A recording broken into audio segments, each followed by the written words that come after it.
السلام علیکم ورحمۃ اللہ وبرکاتہ۔ نحمدہ ونصلی علی رسولہ الکریم۔ بسم اللہ الرحمن الرحیم۔ حضرت شیخ ابو مسعود احمد بن ابی بکر رحمۃ اللہ تعالی علیہ کا بیان ہے۔ وہ فرماتے ہیں کہ میں نے حضرت سیدی شیخ عبد القادر جیلانی رضی اللہ تعالی عنہ کو فرماتے سنا۔ حضرت غوث اعظم نے فرمایا کہ میں 25 برس تک عراق کے جنگلوں اور ویرانوں میں گھومتا رہا ہوں۔ حضرت غوث اعظم نے فرمایا کہ نہ میں لوگوں کو پہچانتا تھا اور نہ لوگ مجھے پہچانتے تھے۔ مردان غیب اور جنات کے گروہ میرے پاس آتے تھے اور میں انہیں اللہ تعالیٰ کا راستہ بتاتا تھا۔ فرماتے ہیں کہ پہلے پہل جب میں عراق میں داخل ہوا تھا تو حضرت خضر علیہ السلام مجھ سے ملے اور کہنے لگے کہ میری بات پر عمل کرنا۔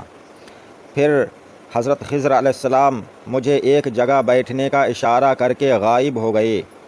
3 سال تک ہر سال ایک بار آتے اور مجھے کہہ جاتے کہ اپنی جگہ پر بیٹھے رہنا یہاں تک کہ میں واپس آؤں۔ اس دوران دنیا کی خواہشات اور زیب و زینت کی اشیاء کئی صورتوں میں میرے پاس آتیں، مگر اللہ تعالیٰ نے ان کی طرف سے مجھے بچائے رکھا۔ شیاطین خوفناک صورتیں بنا کر میرے مقابلہ کے لیے آتے، مگر اللہ تعالیٰ نے مجھے ان پر غلبہ دیا۔ بعض اوقات میرا نفس شکل بن کر میرے سامنے آتا، کبھی اپنی پسندیدہ چیز کے حصول کے لیے عاجزی اور راضی کا راستہ اختیار کرتا اور کبھی مجھ سے مقابلہ کرتا۔ آپ فرماتے ہیں کہ مگر ہر دفعہ اللہ تعالیٰ مجھے اس پر غلبہ عطا فرما دیتا۔ آپ فرماتے ہیں کہ میں نے اپنے نفس کو ابتدائی حال میں صرف مجاہدوں سے ہی قابو نہیں کیا، بلکہ میں نے اسے گردن سے پکڑ لیا اور اپنے دونوں ہاتھوں میں اسے دبوچ لیا۔ آپ فرماتے ہیں کہ ایک زمانہ تک کھنڈ رات میں اپنے نفس کو تابع کرنے کے لیے مجاہدات کرتا رہا۔ اس دوران 1 سال بیکار اور ردی چیزیں کھا کر گزارا کرتا رہا اور دوسرے سال نہ کچھ کھایا، نہ پیا اور نہ ہی آرام کیا۔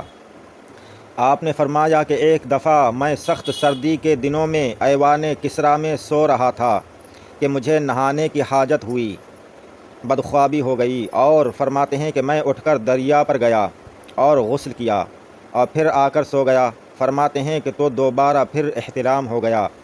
آپ فرماتے ہیں کہ اس رات 40 بار مجھے نہانے کی حاجت ہوئی اور 40 بار ہی میں نے دریا پر جا کر طہارت کی، غسل کیا۔ آپ فرماتے ہیں کہ آخر میں نیند کے ڈر سے ایوان کے اوپر چڑھ گیا، کھنڈرات کے اوپر چڑھ گیا۔ کئی برس تک آپ فرماتے ہیں کہ کئی برس تک میں کرخ کے ویرانوں میں کچھ کھائے پیے بغیر مقیم رہا۔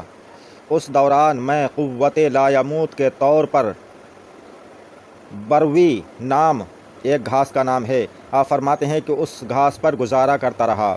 ان دنوں ہر سال میرے پاس ایک شخص اونی جبہ لایا کرتا تھا۔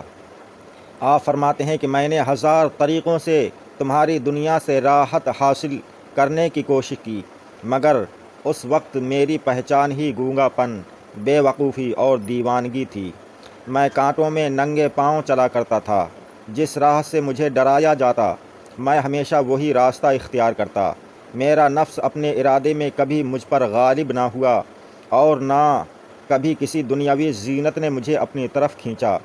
راوی نے عرض کیا کہ جب آپ چھوٹے تھے تب بھی؟ اس پر آپ نے فرمایا کہ ہاں تب بھی۔ سبحان اللہ۔ یہ حضرت غوث اعظم رضی اللہ تعالی عنہ کی شان ہے۔ آپ نے کیسی پریشانیاں اٹھائی ہیں، کتنے مجاہدات کیے ہیں، نفس سے کتنا آپ نے جہاد کیا ہے۔ اللہ تعالیٰ نے اس کے صلہ میں آپ کو وہ مرتبہ مقام عطا فرمایا کہ اللہ تعالیٰ نے آپ کو خود حکم دیا کہ آپ فرماؤ کہ تمام اولیاء کرام کے گردنوں پر میرا قدم ہے۔ سبحان اللہ۔ اللہ تعالیٰ ہم تمام اولیاء کرام سے صحیح عقیدت رکھنے کی اور ان کے طریقے پر چلنے کی توفیق عطا فرمائے۔ آپ حضرات ہمارے چینل کو سبسکرائب کریں۔ السلام علیکم، خدا حافظ۔